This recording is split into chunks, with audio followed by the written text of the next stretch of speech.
Hey everyone, welcome to Dinar today. I'm really grateful you chose to spend your time here with me today because what we're about to discuss isn't just another update, it's a conversation about where we are right now, what the signals are telling us, and why the numbers $4.48 for the Iraqi Dinar and $3.67 for the Vietnamese Dong are creating such intense discussion in the investment community. But before we dive deep into these specific figures and what Frank26 and other analysts are saying about the RV 2026 timeline, I need you to hear something clearly, the same way I say it in every single video. This is not financial advice. I'm not your financial advisor. I'm not telling you to buy, sell, hold, or exchange anything. What I'm doing here is sharing information, analysis, and perspectives so that you can make informed decisions for yourself. No hype, no pressure, no promises, just clarity and respect for your intelligence. Now, let's talk about what's happening right now. Because the landscape around the Iraqi Dinar and the Vietnamese Dong has shifted in some really fascinating ways. If you've been following this space for any length of time, you know that for years the conversation was dominated by rumors, by whispers of overnight changes, by people claiming they had inside sources who said, it's happening this weekend. And weekend after weekend, nothing happened. That pattern created exhaustion, skepticism, and honestly, a lot of pain for people who've been holding these currencies for years, sometimes decades. But something has changed recently. The conversation is maturing. We're moving away from the rumor mill and toward actual financial analysis, toward watching currency behavior, toward understanding economic reforms and international monetary policy. And that's exactly where these numbers, $4.48 for the IQD and $3.67 for the VND, come into the picture. Let me start with the Iraqi Dinar and this $4.48 figure that's being discussed. First, let's be absolutely clear about what this number represents. This is not the current exchange rate. This is a projected value that analysts like Frank26 and others in the community believe could be a realistic target during a revaluation event. Now, why $4.48 specifically? This isn't a random number pulled out of thin air. This figure is based on calculations that take into account Iraq's oil reserves, its GDP potential, its foreign currency reserves, its debt to GDP ratio, and comparisons to other oil-producing nations with similar economic profiles. When analysts look at countries like Kuwait, which has a dinar valued around $3.27, they see that Iraq actually has larger oil reserves than Kuwait. Iraq has more natural resources, a larger population, and theoretically, a much higher economic ceiling. So when you run the numbers based on Iraq's actual asset base and compare it to regional currencies, $4.48 isn't some fantasy figure, it's actually a conservative estimate of what the Iraqi dinar could support if it were properly valued and if Iraq's economy were functioning at even a fraction of its potential. But here's what's important to understand about this number. The path from where the dinar is now officially around 1,310 dinars to the dollar to something like $4.48 is not a light switch. It's not going to happen overnight in one dramatic moment. What Frank26 and other serious analysts have been emphasizing is that we're watching a process, not a magic trick. This is why the 2026 timeline keeps coming up. It's not that someone decided to pick 2026 as a date and work backwards. It's that when you look at Iraq's reform schedule, when you look at their banking modernization efforts, when you look at their diversification away from pure oil dependency, when you look at their moves toward WTO accession and Article 8 compliance with the IMF, all of these pieces have timelines that converge in the 2025 to 2026 window. That's not hype, that's an observation. Now let's talk about the Vietnamese Dong and the $3.67 figure. Because Vietnam's story is actually quite different from Iraq's. And that's important to understand. Vietnam has been on a steady economic trajectory for the past 2 decades. Unlike Iraq, which has been rebuilding from war and sanctions, Vietnam has been building economic relationships, trade agreements, and manufacturing capacity. Vietnam has become one of the most important manufacturing hubs in Southeast Asia, benefiting enormously from companies diversifying their supply chains away from China. Apple, Samsung, Intel, all of these companies have major operations in Vietnam. The country has been running consistent GDP growth, averaging between 6% and 7% annually for years. Their debt levels are manageable. Their foreign investment is strong. So when we talk about the dong potentially revaluing to something like $3.67, we're talking about a currency that has fundamental economic strength backing it. Currently, the Vietnamese dong trades at roughly 24,000 to 25,000 dong per US dollar. That means it's valued at a tiny fraction of a penny. But here's the thing, Vietnam has been deliberately managing their currency to stay competitive in export markets. A weaker dong makes Vietnamese goods cheaper on the global market, which supports their export economy. But there's a tension there, because as Vietnam's economy matures, as wages rise, as they move up the value chain from basic manufacturing to more sophisticated production, the pressure builds for currency appreciation. The $3.67 figure represents what analysts believe the dong could be worth if Vietnam decided to let their currency reflect their actual economic strength rather than keeping it artificially suppressed for export advantage. And again, like with Iraq, this wouldn't happen overnight. This would be part of a broader economic transition that Vietnam would manage very carefully. Now, let me connect these two currencies and talk about why they're often discussed together, especially in the context of a global financial reset or revaluation. Both Iraq and Vietnam have currencies that are significantly undervalued relative to their actual or potential economic output. Both countries have been part of the IMF's Article 8 consultations, which is the framework countries use when they're moving toward currency convertibility and international acceptance. Both countries are in regions that are strategically important in the changing global order: Iraq in the Middle East with its energy resources, Vietnam in Southeast Asia with its manufacturing capacity and position between China and India. So when analysts talk about a coordinated revaluation or reset, they're looking at how these pieces fit together in a larger puzzle of global economic rebalancing. Frank26 has been particularly vocal about the 2026 timeline, and I want to explain why this timeline makes sense from a systemic perspective, not just from a hopeful perspective. First, you have Iraq's banking reforms. Iraq has been working with the US Treasury, the Federal Reserve, and international banking institutions to modernize their banking system, to bring it into compliance with international standards, to eliminate money laundering and corruption vulnerabilities. This process has been accelerating, but it's not complete yet. The timeline for full implementation of these banking reforms extends into 2025 and 2026. Second, you have Iraq's moves toward economic diversification. The Iraqi government has been very public about their plans to reduce dependence on oil revenue, to develop their agricultural sector, their tourism potential, their manufacturing base. These initiatives take time, and again, the major milestones are scheduled for the 2025 to 2026 period. Third, and this is crucial, you have the changing global energy market. The world is in an energy transition period. Oil is still critical, but the market dynamics are shifting. Iraq needs to position its currency to reflect not just its oil wealth, but its broader economic potential. That positioning requires stability, predictability, and trust, all things that are built over time, not declared in a press release. Fourth, you have geopolitical factors. The US military presence in Iraq is changing. Regional power dynamics in the Middle East are evolving. Iraq's relationship with Iran, with Saudi Arabia, with Turkey, with the Gulf states, all of this affects currency policy because currency is ultimately about trust and relationships. These geopolitical shifts are happening on a timeline that extends through 2025 and into 2026. For Vietnam, the timeline factors are somewhat different but equally important. Vietnam is negotiating enhanced trade relationships with the European Union, with the United States, with other Asian nations. These agreements often have implementation timelines that stretch over several years. Vietnam is also dealing with pressure from the US Treasury regarding currency manipulation concerns. The US has been watching Vietnam's exchange rate policies closely, and there's diplomatic pressure for Vietnam to let their currency appreciate. These kinds of international economic negotiations don't resolve overnight. They happen in stages, with agreements reached, implementation periods scheduled, and compliance verified. The timeline for Vietnam's currency evolution is similarly pointing toward the 2025 to 2026 window. Now, I want to address something.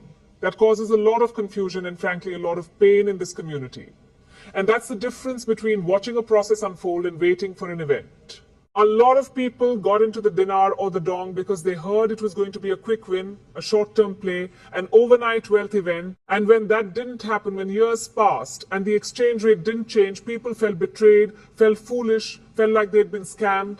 I understand that pain. I really do. But what if the premise was wrong from the beginning? What if this was never going to be an overnight event? What if this was always going to be a process that would take years, that would require reforms, that would require global economic conditions to shift? If you approach this from that perspective, if you understand that you're watching a sovereign nation rebuild its economy, modernize its institutions, and re-establish its currency's value over a period of years, then the day-to-day noise doesn't shake you. You're not devastated when a rumored RV date passes without anything happening, because you weren't expecting it to happen that way in the first place. You're watching for different signals. You're watching for banking system improvements. You're watching for IMF consultations and progress reports. You're watching for changes in how the currency behaves in controlled settings. You're watching for international trade beginning to settle in dinar rather than exclusively in dollars. These are the real indicators. And these are the things that actually have been happening. Let's talk specifically about the 25% dollar range that's been discussed in recent analysis, because this connects directly to the path toward these higher valuations we're discussing. The 25% range refers to a managed band within which a currency is allowed to fluctuate against the dollar without intervention. This is not a wild, free float situation. This is controlled movement. Why does this matter? Because it demonstrates that the monetary authority in Iraq's case, the Central Bank of Iraq, has the reserves, the policy tools, and the discipline to manage currency value within a predictable range. This is exactly what you need to see before a currency can be trusted at a higher value. You can't go from a rigidly fixed rate at 1,310 to the dollar directly to $4.48 to the dollar without any intermediate steps. The system would shock, markets would panic, capital would flee, it would be chaos. But if you move in stages, if you widen the band gradually, if you demonstrate at each stage that you can maintain stability and manage volatility, then you build the confidence necessary to support higher valuations. This is what happened with Kuwait's dinar after the Gulf War. It didn't just jump to its current value overnight. It was a process of demonstrating stability, proving reserves, implementing reforms, and gradually allowing the currency to appreciate as confidence built. Iraq is following a similar playbook, and the 25% range discussion is part of that progression. Now let me talk directly to the long-term holders, because I know many of you watching this have been holding dinar or dong for 5 years, 10 years, some of you even longer. I know you've heard promises before. I know you've seen dates come and go. I know some of you have faced ridicule from family and friends who think you've fallen for a scam. And I know that maintaining hope and patience through all of that is exhausting. So I'm not going to tell you this time is different with some breathless excitement. Instead, I'm going to point to something more solid. The difference between now and 5 years ago or 10 years ago is not what people are saying. The difference is what systems are doing. Iraq's banking system 5 years ago was largely isolated from the international financial system, subject to sanctions, riddled with corruption vulnerabilities, and operating on outdated technology. Today, Iraq has implemented the US Treasury's electronic platform for dollar access, has upgraded its payment systems, has improved its compliance mechanisms, and has successfully integrated with international correspondent banking networks. That's not a rumor. That's documented fact.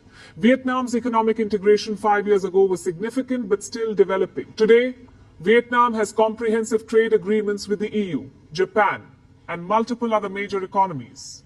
Vietnam has become the 7th largest exporter to the United States. Vietnam's foreign currency reserves have grown substantially. Again, these are facts, not speculation. The valuations we're discussing, $4.48 for the dinar and $3.67 for the dong, represent what these currencies could be worth if they were allowed to reflect the actual economic capacity and asset base of their respective countries. Are these numbers guaranteed? Absolutely not. Could the actual numbers be different? Of course. Could the timeline extend beyond 2026? Yes, it could. But here's what we can say with confidence. Both currencies are significantly undervalued relative to economic fundamentals. Both countries are implementing reforms that support currency appreciation. Both countries are part of broader global economic shifts that favor rebalancing. And both countries have timelines for major economic milestones that cluster around 2025 to 2026. One more thing I want to emphasize, because this is critical for managing expectations and protecting your mental health through this process. Even if a revaluation happens, even if the dinar goes to $4.48 and the dong goes to $3.67, that doesn't mean you're going to wake up one morning and instantly be able to exchange all your currency at a bank for those rates. There will be procedures, there will be tax implications, there may be exchange limits or phased access. There may be different rates for different categories of holders.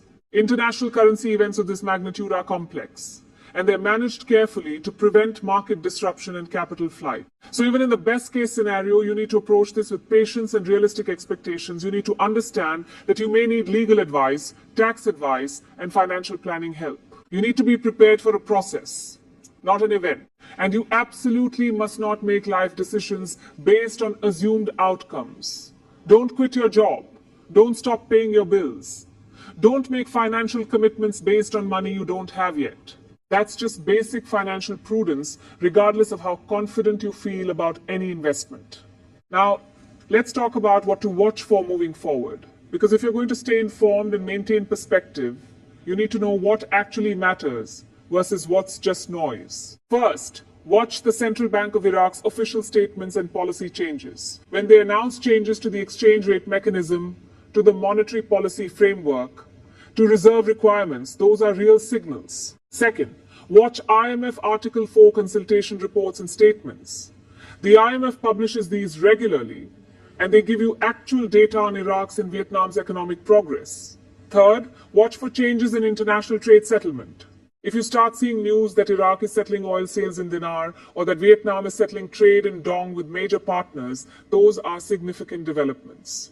Fourth, watch banking sector news. New correspondent banking relationships, new payment system integrations, new international banking licenses, these indicate growing confidence and integration. What should you ignore? Ignore anonymous sources claiming they have insider information about exact dates and rates. Ignore claims that it's definitely happening this weekend. Ignore rumors about secret meetings that nobody can verify. Ignore anyone pressuring you to buy more currency right now before it's too late. Real financial developments don't require that kind of urgency or secrecy. They unfold through official channels, through documented policy changes, through verifiable economic data. Frank26's analysis has been valuable to many people in this community because he's consistently emphasized the process over the event, the fundamentals over the rumors. When he talks about the 2026 timeline, he's not making a prediction based on a dream or a supposed inside source. He's looking at the same publicly available information we can all access, the reform schedules, the economic data, the geopolitical shifts, and he's drawing reasonable conclusions about when these various timelines converge. That doesn't make him infallible. That doesn't mean his analysis is guaranteed to be correct. But it does mean his methodology is sound, and that's what you should be looking for in any analysis you choose to consider. As we move through 2025 and toward 2026, you're going to see the conversation around these currencies continue to evolve. You're going to see more mainstream financial analysts paying attention because Iraq's and Vietnam's economic stories are becoming harder to ignore. You're going to see more discussion of managed revaluations, of currency bans, of controlled appreciation. That's a sign of maturity in the space, and it's ultimately a good thing, even if it's less exciting than the overnight millionaire stories that used to dominate. I want to thank you for watching all the way through this. I know this was detailed and lengthy, but these topics deserve serious treatment. They deserve respect for your intelligence and your time. If you found value in this analysis, I'd appreciate your support. Subscribe to Dinar today if you haven't already. Hit the notification bell so you don't miss updates, and share this with others who might benefit from a grounded, realistic perspective on these currencies. More importantly, take care of yourself. Protect your peace. Don't let fear or greed drive your decisions. Whether the dinar reaches $4.48, whether the dong reaches $3.67, whether 2026 brings the changes we're discussing, none of that is worth sacrificing your mental health, your relationships, or your financial stability today. Stay informed, stay grounded, And remember that real wealth isn't just about currency exchange rates. It's about wisdom, patience, and making sound decisions with whatever resources you have. Thank you for being part of the Dinar Today community. I'll see you in the next update.